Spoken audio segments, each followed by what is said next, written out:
Assalamu alaikum, урматтуу мекендештер, урматтуу жерлештер. Силер менен кайрадан Кубанычбек Оспонбеков, Кыргыз диаспора кеңеши.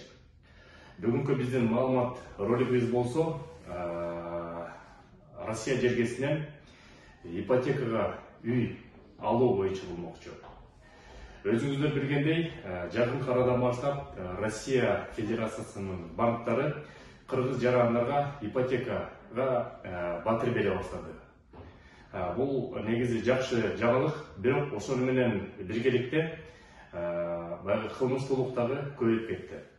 Көп мекендештер өздөрү банкка кайрыла албайт, ошон үчүн ортомчуларга кайрылып, алар болсо одобрениясына, услугасына 200–300 миң рубльдан ашуун кызмат акысын сурап, көп мекендештер 2 эсе акчасын төлөп калып атат тилекке каршы. Ушул эле иш-чараны сиздер, мекендештер, өзүңүздөр кылсаңыздар болот. Ал үчүн бир нече процедуралык иштерди алып барыш керек. Биринчиден, бардык банктын баары эле ипотекага батир бере бербейт. Кыргыз мекендештерге берчү банктардын тизмеси бул Росбанк, Юникредит банк, ВТБ банк берет. Транс Национал банк и Райфайзен банк. Ошол 5 банк азырынча көп одобрение болуп атат. Муну силер ортомчулар жок эле өзүңүздөр тапшырып, ошол жерден одобрение алсаңыздар болот. Буга эмне керек? Биринчиден, ар бир банктын өзүнүн анкетасы бар. Ошол анкетасы менен тапшырасыңар. Ошол анкетага толтурасыңар. Ошону анкетадан кийин керектүү документтерди топтоо керек. Биринчи бул паспорттун сөзсүз түрдө скан версиясы. Муну ар бир бараган скандан өткөрөсүңөр.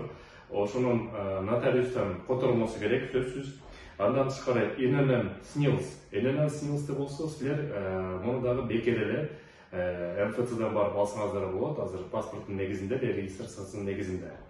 Андан тышкары эмгек китеп деп коет. Муну иштеген ишканадан силерге берет. Эч кандай проблема жок бул жагынан дагы. Андан тышкары 2 НДФЛ справкаңыз керек. Аны болсо ошо иштеген ишканаңыздар силерге чыгарып берүүгө зарыл. Кээ бир банктар 2 НДФЛ сурайт, кээ бир банктар НДФЛ сурабайт. Андан тышкары ошол документтин баарын чогултуп, анкета менен банкка жөнөтөсүңөр дагы, одобрениени күтөсүңөр. Одобрение банк бергенден кийинки этап өтүш керек. Ал болсо сизге керектүү батирди тандашыңыз керек. Ал батирди тандаганда дагы бир нече процесстер бар, ошону дагы сөзсүз эске алыңыздар. Биринчиден, юрист менен ошол батирдин легалдуу экенин бир сыйра текшерип коюңуздар. Себептеген ар кандай учурлар болуп калат. Кээ бир жерде ошол жерде башка киши прописанный болуп, ал сатпай калат. Кээ бир жерде кичинекей балдар болуп, ал сатканга мүмкүнчүлүк болбой калат. Же болсо спорный банк батирлер болуп калса, анда дагы бир аз оорураак болуп калат. Андан тышкары карызы жок ошол батирдин. Коммунальный услуга боюнча катталуу кишилер жокпу, ошол карызы жокпу, ошону да бир сыйра юрист аркылуу же болсо риэлторлор аркылуу, адистер аркылуу текшерип койсоңуздар болот.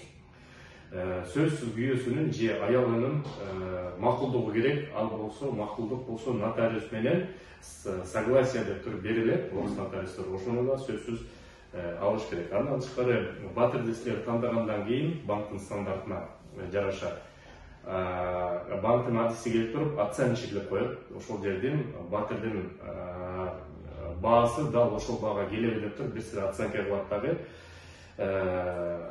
Анан кийин уруксаат берет. Бүт процедураны өткөндөн кийинки 3-чү этапка өтөсүңөр. Бул уже договор түзүү, купли-продажа деп коет.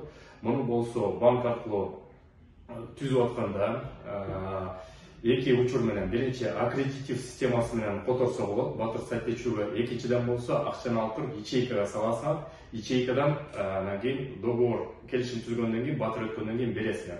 Мунун кандай айырмасы бар? Аккредитив деген бул расчетный счеттон расчетный счетко которулат. Эгерде силер расчетный счетуңузга акчаны салып туруп, тигинин сатуучунун расчетный счетуна которосуңар, договор келишим түзөсүңөр, МФЦга ошол документтерди тапшырасыңар. Тапшырып туруп, МФЦ батирди силердин атыңарга өткөргөндөн кийин банкка ошол договорду алып алып туруп, анан көрсөткөндөн кийин аккредитив ачылат, тиги батыр сатуучу акчаны ошондон кийин банктан ала алат. Экинчиси болсо ячейка, бул дагы ошондой эле процесс, просто наличка акчаны эле ячейкага саласыңар дагы, договор бүткөндөн кийин кайра эки ключ менен барып туруп, сатуучу да сизде бирден ключ болот, ошол акчаны сатуучу анан барып алат. Бүткөндөн кийин МФЦга тапшыргандан кийин акт прием передачи кол коесуңар, бүттү. Ошонун негизинде Кудай буйруп батыр силердики болуп калат. Эгерде түшүнүксүз болсо, ушул кыймылсыз мүлк боюнча биз сунуштап аткан адистердин телефонун биз алдына жазып коебуз. Ошол адистерге кайрылып туруп, толук маалыматты консультацияны бекер алсаңыздар болот. Сак саламатта болгон экендештер, көрүшкөнчө аман эсен.